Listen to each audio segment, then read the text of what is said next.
అందరికీ నమస్కారం. సాధారణంగా మనకి నూతన సంవత్సరం అంటే జనవరి 1 అని గుర్తొస్తూ ఉంటుంది. అసలు నూతన సంవత్సరం ఏంటి అంటే ఉగాది. సో ఈ ఉగాది నుంచి రాశి ఫలాలలో మార్పులు చేర్పులు ఏ విధంగా ఉన్నాయి అన్నది నానాజీ పట్నాయక్ గారిని అడిగి తెలుసుకుందాం. నమస్కారం గురుజీ. శ్రీమాత్రే నమః. గురుజీ, మకర రాశి వారి యొక్క జాతకంలో మంచి చెడులు అంటే వ్యయం కావచ్చు, పూజలు కావచ్చు, ఆదాయం, ఖర్చు ఇవి ఏ విధంగా ఉండబోతున్నాయి గురుజీ? ఈ క్రోధినామ సంవత్సరంలో ఆదాయము వ్యయము ముందుగా చూసుకున్నట్లయితే మకరం వారికి ఇక్కడ ఇచ్చిన పంచాంగంలో 14 ఉంది. అంటే ఆదాయము మంచి రేంజ్లోనే ఉంది, ఖర్చు కూడా దానికి తగ్గట్టుగానే ఈక్వల్గా ఉంది ఇక్కడ. అదేవిధంగా రాజ్యపూజ అవమానంగా తీసుకుంటే 3, 1 అంటే మెచ్చుకునే వాళ్ళ సంఖ్య 3 అయితే అవమానించే వాళ్ళ సంఖ్య 1గానే ఉంది, గుర్తుపెట్టుకోండి. ఇది చాలా ప్రధానంగా తీసుకోవాల్సిన అంశం. అయితే ఇక్కడ ఒక విషయం ఏంటంటే అమ్మా, వీళ్ళకి ఆదాయము వ్యయము ఈక్వల్గా ఉన్నప్పుడు వ్యయం తగ్గించుకోవాలి. ఎలా తగ్గుతుంది? అంటే ఖర్చు ఇది ఎందుకు చెప్పుకుంటాము అంటే నీకు ఫ్యూచర్ ఇలా ఉండబోతుంది, సో నీ యొక్క ఖర్చుని కంట్రోల్ చేసుకో. లేదు వస్తాయి అన్నప్పుడు ఏం భయపడకు, వచ్చే ఖర్చుల గురించి నువ్వేం భయపడకు, వస్తాయి ఆటోమేటిక్గా అని చెప్పడం. ఇది ఇంట్లో మనకి చేతిలో డబ్బులు ఉన్నాయంటే పర్లేదు, కానీ ప్లానింగ్ అంతే కదా. ఒక దగ్గరికి వెళ్తున్నాము, మీరు సరుకులు తేడానికే వెళ్తారు, ఎన్ని సరుకులు తెచ్చుకోవాలి, ఎన్ని డబ్బులు ఉన్నాయి చూసుకుంటాంగా, ఇది అంతే అనుకోండి కాసేపు. అయితే ఈ మకరం వారికి ఖర్చు తగ్గాలి అంటే మాత్రం మీరు శనగలు దానంగా ఇవ్వడము లేదా మినుములు దానంగా ఇవ్వడం చేస్తే కూడా ఖర్చు తగ్గుతుంది. ఇది ఇక మిగతా మనకి అది ఖర్చు తగ్గిందంటే ఆదాయం ఎలాగో ఉంది, రాజ్యపూజ అవమానం కూడా బాగానే ఉంది. కాబట్టి నో నీడ్ టు వరీ. అదొకటి చేస్తూ దత్త చరిత్ర పారాయణం కూడా తగ్గిస్తుంది. నాకు పారాయణం చదవడం రాదండి, జై గురుదత్త, శ్రీ గురుదత్త అనుకుంటూ ఉంటే కూడా ఖర్చులు తగ్గుతాయి బాగా వీరికి పర్టికులర్గా ఇప్పుడున్న గ్రహస్థరీత్యా. ఇక మిగతా అంశాలు కనుక చూసుకున్నట్లయితే కొంచెం ఈ శని భగవానుడు మకర రాశికి అధిపతి అయిన శని 2వ స్థానంలో ఉన్నందుకు గడిచిన 1-2 మంత్స్ నుంచి కొంచెం కుటుంబంలో స్ట్రెస్ కావచ్చు, ఫైనాన్షియల్గా స్ట్రెస్ కావచ్చు అనుభవిస్తూ ఉన్నారు. ఇది ఒక మే, జూన్ వరకు ఉంటుంది, దాని తర్వాత తగ్గుతుంది. అయితే ఈ విషయంలో బాగుండాలి అంటే మాత్రం నరసింహస్వామి ఆరాధన చేస్తూ ఉంటే ఈ యొక్క కుటుంబ సంబంధించిన విషయంలో కలహాలు తగ్గుతాయి, ఎందుకంటే కుటుంబ స్థానంలో ఉంది కదా, అందుకని.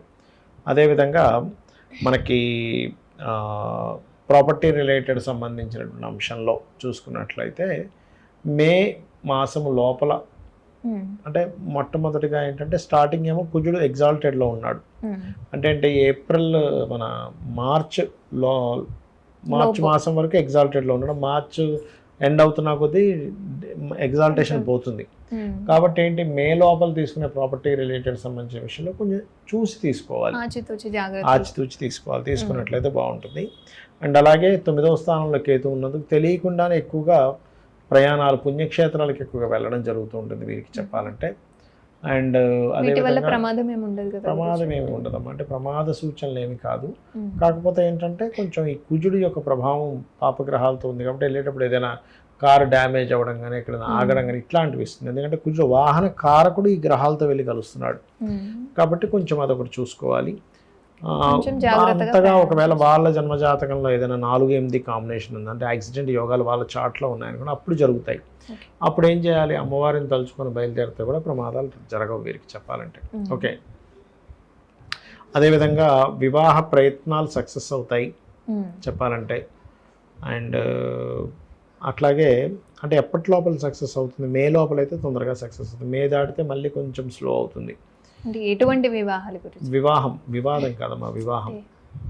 వివాహం అంటే ప్రేమ వ్యవహారాలు, అట్లా ప్రేమ వ్యవహారాలు కాదు, నార్మల్ వివాహం గురించి మాట్లాడుతున్నా నేను. లవ్ మ్యారేజెస్ సక్సెస్ అవ్వాలి అంటే మాత్రం కొంచెం అంటే అనుకూలత అయితే లేదు లవ్ మ్యారేజెస్ విషయంలో. కొద్దిగానే అనుకూలత చూపిస్తుంది, పూర్తి అనుకూలత అయితే చూపించట్లేదు ఇక్కడ. అండ్ ఉద్యోగ ప్రయత్నాలు మాత్రం ఖచ్చితంగా ఫలకృతం అవుతాయి.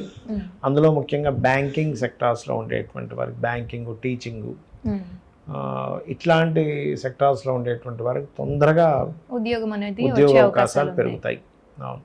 ఇక విదేశాలకు వెళ్దాం అనుకునేటువంటి వారికి కూడా అనుకూలత ఉంది, వీరికి ఉంది, వీళ్ళ సిబ్లింగ్స్కి కూడా ఉంది ఈ సంవత్సరం చెప్పాలంటే. రాజకీయ రంగం గురించి, రాజకీయ నాయకులకు కనుక చూసుకుంటే అమ్మ, ఈ సంవత్సరం మే మాసం నుంచి గురువు ఎలాగో పంచమంలోకి వెళ్తున్నాడు కాబట్టి ఒత్తిడి కూడా ఉంటుంది రాజకీయంగా. కాకపోతే ఎనీవే ఈ సంవత్సరం గురువు పంచమంలో ఉండి లాభాన్ని చూస్తాడు కాబట్టి సక్సెస్ రేట్ బాగుందని చెప్పుకోవచ్చు మనం. దత్తుడి యొక్క ఆరాధన చేసుకుంటే మరింత బాగుంటుంది. గురుజీ, క్రోధినామ సంవత్సరం అని అంటూ ఉంటారు కదా, అంటే రాశి ఫలాల్లో కాకుండా ఆధ్యాత్మికంగా కావచ్చు, సాంస్కృతికంగా కావచ్చు, క్రీడలలో కావచ్చు, బయట ఏ విధంగా ఉంటుంది గురుజీ అసలు?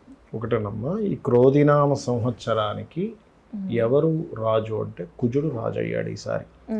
ఈ సంవత్సరం రాకముందే మనం ఆల్రెడీ జనవరిలోనే ప్రిడిక్షన్ చేసాం. ఏంటి అంటే జనవరి, ఫిబ్రవరి ఆ మాసం నుంచి కొన్ని పేలుళ్ళు కావచ్చు, లేకపోతే అగ్నికి సంబంధించినవి కావచ్చు. ఎందుకంటే కుజుడు, శని, రవి కలుస్తున్నారు.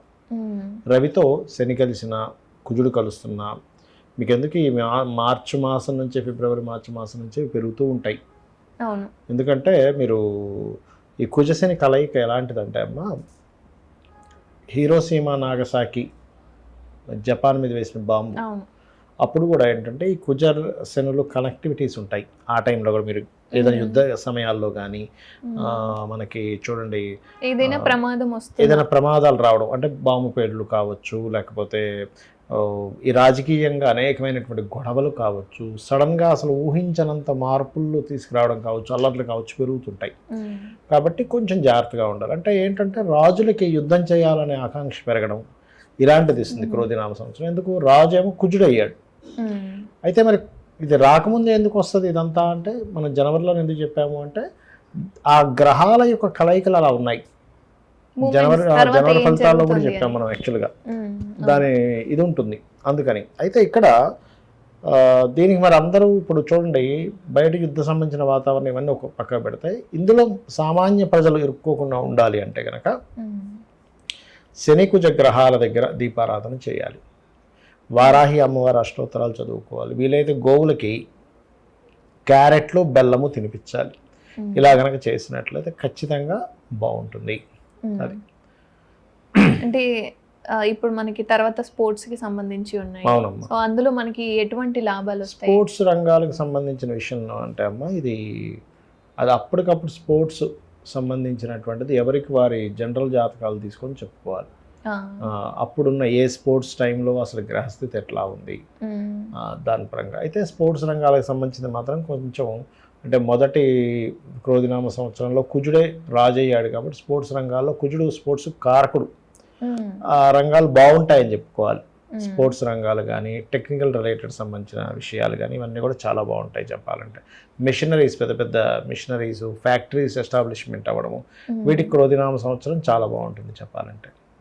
సో ఈ సంవత్సరం మాత్రం మనం ఆధ్యాత్మికంగా కావచ్చు, సాంస్కృతికంగా ఏం చేసుకున్నా ఆధ్యాత్మికంగా అంటామా ఒకటమ్మా, ఆధ్యాత్మికంగా మీరు తీసుకొచ్చారు కాబట్టి చెప్తున్నాను. ఈ క్రోధినామ సంవత్సరం అని కాదు, మీనరాశిలో రాహు ఉన్నందుకు కొంత మత కల్లోలాలు, కొంచెం ఈ ఆధ్యాత్మిక సంబంధించిన విషయాల్లో పోటీ పడుతూ కొన్ని విషయాలు జరగడం ఇట్లాంటివి కూడా జరుగుతాయి. అంటే ఎక్స్పాన్షన్ ఉంటుంది, వాటి మీద బురద జల్లడం ఎక్కువగా ఉంటుంది, రెండూ ఉంటాయి. సో వాటిలో కొంచెం జాగ్రత్తగా, ఎందుకంటే గురు రాహుల కలయిక అనేటువంటిది గురుచండాల యోగం అంటారు. దానివల్ల గురుజీ రాశి ఫలాలు కాకుండా పర్సనల్ గా అసలు ఈ క్రోధినామ సంవత్సరంలో ఏ విధంగా ఉంటుంది? పర్సనల్గా అంటే అమ్మా, ఇందాక నేను మీకు ఒక్కొక్క రాశి గురించి చెప్పాను కదా, అలా కాకుండా పర్సనల్ చార్ట్ అని ఉంటుంది. అంటే మీరు జన్మించినప్పుడు ఉన్నటువంటి సమయాన్ని, తేదీని, నెలని, సంవత్సరాన్ని, ప్రదేశాన్ని తీసుకొని మీరు ఏ లగ్నంలో జన్మించారు, మీరు పుట్టిన లగ్నాన్ని బట్టి మీ యొక్క ఎదుగుదల ఎలా ఉంది అంటే ఇది పర్సనల్ కంప్లీట్గా. ఇప్పుడు మేషరాశి వారందరికీ జనరల్గా జరిగే కొన్ని ఉంటాయి. మీ పర్సనల్ చార్ట్ మీకు యూనిక్గా ఉంటుంది. ఎందుకంటే ఒక మనిషి ఉన్నట్టుగా వేరే వాళ్ళు ఎవరు కూడా అలా ఉండరు చూడడానికి. అలా తెలివితేటలు ఉండవు, ఎలా వేరు వేరు ఉంటాయి. వాళ్ళకున్న తెలివితేటలు వేరే వాళ్ళందరికీ, వాళ్ళకున్న స్కిల్స్ వేరే వాళ్ళందరికీ ఉండాలని రూల్ లేదు. వేరే వాళ్ళకి వేరే స్కిల్ ఎక్కువగా ఉండొచ్చు, వీరికి వేరుగా ఉండొచ్చు కదా. అలా ఏంటంటే ఈ పర్సనల్ చార్ట్లో రీడింగ్ ఈజ్ డిఫరెంట్గా ఉంటుంది. అంటే మీ స్పెసిఫిక్గా మేషరాశి వారందరూ, మీది మేషరాశి, వేరే వాళ్ళది మేషరాశి, కానీ అందరికీ ఒకే రకమైనటువంటి ఆదాయం ఉండదు కదా.